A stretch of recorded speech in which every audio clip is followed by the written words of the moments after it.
श्री स्वामी समर्थ महाराज की जय. स्वामी समर्थ म्हणजे एखाद्या संकटामध्ये छत्रछाया धरणारे, एक प्रामाणिक आणि भक्तांवर प्रेम करणारे एक महान संत होय.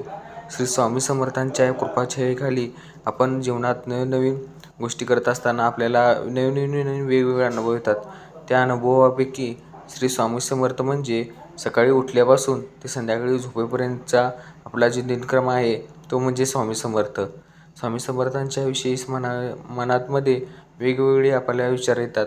पण स्वामी म्हणजे शांती, प्राण आणि प्रतिष्ठापना यांचा संगम होय.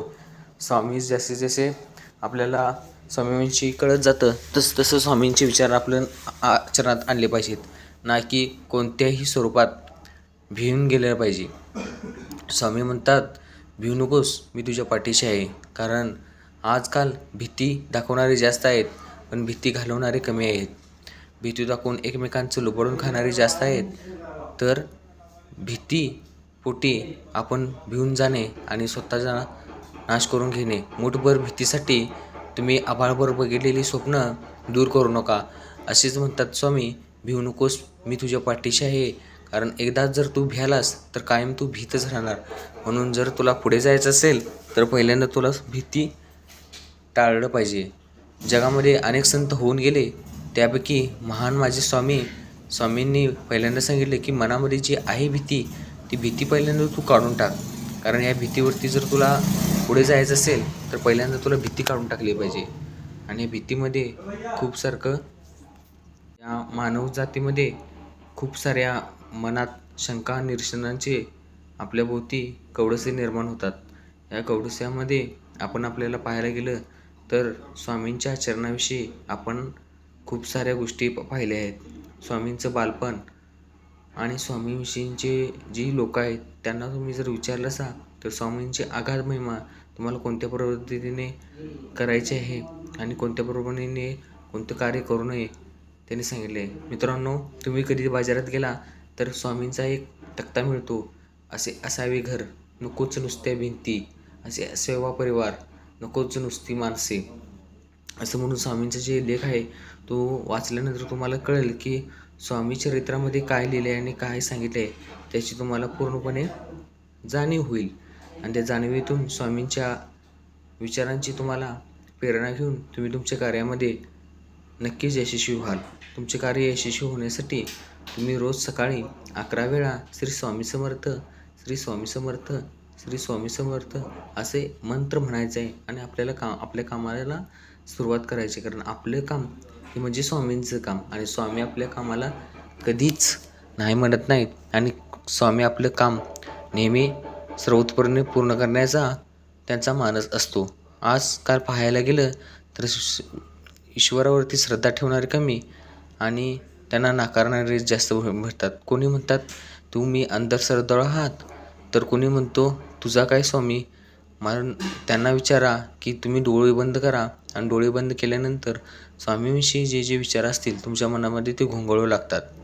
कारण तुम्ही फक्त जाणता की स्वामी म्हणजे काय, बाकीचे इतर लोक जाणत नाहीत. म्हणून आपल्या आईवरती जसे आपली आई आपल्या मुलावरती प्रेम करते तसे स्वामी आपल्या भक्तांवरती प्रेम करतात आणि ते वेळोवेळी क्षणी त्यांना आपला साक्षात्कार घडवून देत असतात. त्यांच्या कायम पाठीशी असतात. एक ना धड भाराभार चिंध्याच्या दुनियेत फक्त एकमेव पाठीशी स्थान निर्माण करणारे म्हणजे श्री स्वामी समर्थ होय. स्वामी समर्थ अक्कलकोट महाराज यांनी आपल्या भक्तांना नेहमीच आशीर्वाद दिलेला आहे. तो आशीर्वाद म्हणजे त्यांना छत्रछाया दिलेली आहे. छत्रछायेमध्ये ते कोणत्याही प्रकारचा अनिष्ट किंवा संकट येत असतील तर ते संकट वेळच्या वेळी दूर करतात. ते भक्तांपर्यंत पोचूसुद्धा देत नाहीत. एवढं त्यांचं म्हणजे प्रदीर्घ अशी शक्ती आहे आणि दिव्य शक्तीच्या मार्फत आपण त्यांची आराधना केली, त्यांचं स्वामीचरित्र वाचलं तर तुम्हाला नक्कीच स्वामींच्या विषयी तुम्हाला कळेल की ॲक्च्युली म्हणजे त्यामध्ये काय आहे आणि काय नाही आणि कोणत्या गोष्टीतून कोणता मार्ग काढला पाहिजे हे नक्की तुम्हाला समजेल. जीवनात नैराश्य येतं, संकट येतात, खूप काही घडतं, अपमान होतो, पण तुम्ही डगमगू नका. स्वामीवरती विश्वास ठेवा. स्वामी तुम्हाला सगळ्यातून तारून नेतील. कारण या जगात सारथी आणि स्वार्थी यातला तुम्हाला फरक कळला पाहिजे. स्वामी हे आपले सारथी आहेत आणि आजूबाजूची लोक हे आपला फक्त स्वार्थ पाहून आपल्याशी नाते निर्माण करण्याचा प्रयत्न करतात. आणि आज जर पाहायला गेलं तर जास्तीत जास्त लोक तुम्हाला स्वार्थीच दिसतील. कारण स्वार्थी आणि सारथीमधला फरक ज्याला कळला त्याला जीवनाचं महत्त्व कळलं. आणि या जीवन जगताना आपण कशा पद्धतीने जगलं पाहिजे याचं स्वामी चरित्रामध्ये खूप चांगल्या पद्धतीने आपल्याला समजावून सांगितले आहे. कारण स्वामी म्हणजे श्वास, स्वामी म्हणजे प्राण, स्वामी म्हणजे बुद्धी, स्वामी म्हणजे निष्ठा. आणि स्वामींच्या चरणामध्ये ज्याने प्राशन केलं चरण, त्याला पदस्पर्श झाला, तो खूप मोठ्या प्रमाणे आपल्या जीवनामध्ये प्रगती करेल. तोच या बहुरूपी दुनियेतून तारणहार बनेल. आणि या तारणहारच्या दुनियेमध्ये आपण मोठ्या प्रमाणात आपल्या आईवडिलांची सेवा, गुरुजनांची सेवा, वडीलधाऱ्या माणसांची सेवा केली पाहिजे. तर ते स्वामी आपल्याला आपले मानतात. कारण जर आपण आजूबाजूच्या लोकांना जर चुकीची वागणूक देत असेल तर आपण निश्चितच काहीतरी चुकीचं करतोय. आपल्याला याची जाणीव पाहिजे. कारण हे कलियुग आहे. कलियुगामध्ये आपल्यापेक्षा मोठ्या माणसांचा आपण नेहमीच आदर केला पाहिजे. आणि आदर ते जर करायचं असेल तर आपल्यापासूनच सुरुवात केली पाहिजे. आज आपण जे गोष्टी वागतोय त्यामध्ये आपल्या घरच्यांच्या ज्या पद्धती आहेत, एखाद्या मुलाकडे त्यांच्या आईवडिलांच्या अपेक्षा असतात, तसेच स्वामीकडूनही आपल्याला आपल्या अपेक्षा असतात. त्या म्हणजे की आपले जे व्रत आहे ते आपण पाळलं पाहिजे. आपला जो धर्म आहे तो आपण पाळला पाहिजे. आपलं कर्तव्य आपण पूर्ण केलं पाहिजे. आपल्या आईवडिलांची जशी आपण सेवा करतो तसेच स्वामी आपल्या लाडक्या भक्तांची सेवा करतात.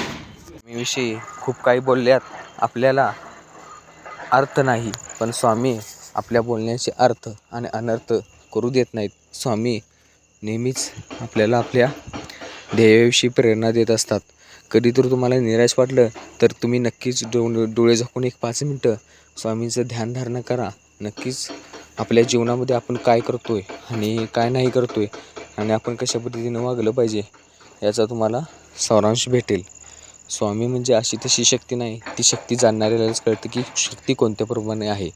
कारण आजकाल पाहायला गेलं तर ह्या दुनियेमध्ये मार्ग दाखवणारे कोण नाहीत, मार्ग अडवणारेच भेटतील. कोणीतरी मार्ग अडवला म्हणून तुम्ही खचून जायचं नाही. कारण मार्ग अडवणारे भरपूर भेटतील, कारण मार्ग दाखवणारे कोणीच भेटणार नाहीत. कारण आजकालची स्वार्थी दुनियेत लोक एकमेकाला लुबडण्यात आणि कलियुगी दुनियेत एकमेकाला हरवण्यात लागलेत. पण स्वामी तुम्हाला तारणहार आहेत. स्वामीच तुमचं जीवन तारतील. आणि या जीवनामध्ये खूप काही करायचं आहे, पण त्याची सुरुवात तुम्ही स्वामीच्यापासून केली तर नक्कीच तुम्हाला कोणतेही कार्य यश मिळाल्याशिवाय राहणार नाही. आजकालच्या दुनियेमध्ये शिक्षण हे महत्त्वाचं आहे. अध्यात्म शिक्षणही त्या पण महत्त्वाचं आहे. म्हणून जे कोणी अध्यात्म शिक्षण घेऊन स्वामींच्या चरणी लीन होईल तो एक ना एक दिवस यशाच्या ह्याच्यावरती शिखरावरती पोचल्याशिवाय राहणार नाही. कारण आजकाल दुनियेत खूप तोंडावरती गोड आणि मागे खोड अशी पद्धती चालू आहे. तुम्हाला 4 चौघामध्ये बोलणार की हा व्यक्ती खूप खूप चांगला आहे, परत अनेक 10 मिनिटानंतर तुम्ही त्याच्या जवळती लांब गेलात तर त्या व्यक्तीचे खरे रूप तुम्हाला कळेल की तो व्यक्ती कशाप्रकारे आपला स्वार्थ साधून आपल्याशी चर्चा करतोय. आणि चर्चेचा भावार्थ असाच की तोंडावर गोड आणि पाठीमाग खोड. जसे 4 माणसं जेव्हा जवळ येतात त्यावेळी लक्षात ठेवा की तुमचा हा नेहमी घातच केला जातो. आणि ह्या घातातून फक्त तारून नेतात ते फक्त आपले स्वामी. म्हणून स्वामीवरती विश्वास ठेवा की आपल्या पद्धतीने आपण आपलं कार्य कसं करायचं आहे आणि आपण आपल्या जीवनामध्ये कसं पुढं जायचं आहे हे तुम्हाला कळलं पाहिजे. कारण आजकालच्या दुनियेमध्ये, स्वार्थी दुनियेमध्ये